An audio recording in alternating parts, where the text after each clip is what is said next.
Leader, third party. Thank you, Honourable Speaker. Honourable Speaker, this coming Saturday is Ukrainian Famine and Genocide Holodomor Memorial Day. It's been a pleasure working with members on both sides of the aisle over the last month to formally recognise this important day in British Columbia.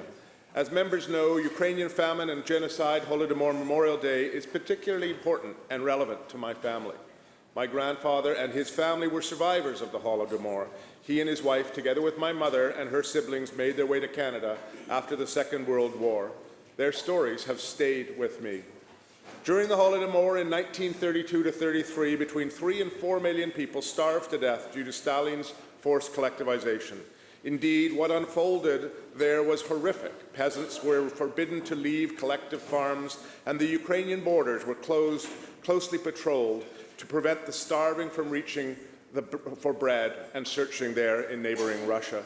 The Holodomor was a political policy that destroyed the peasants of Ukraine as a social strata and crushed their opposition to the Soviet regime. It's been recognized by the Ukraine and 15 other countries as a genocide of the Ukrainian people carried out by the Soviet government.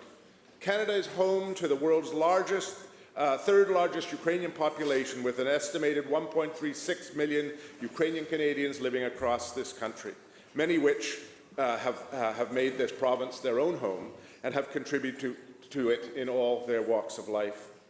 This Saturday, we honour the survivors of Holodomor and their descendants. We reflect upon this horrific atrocity.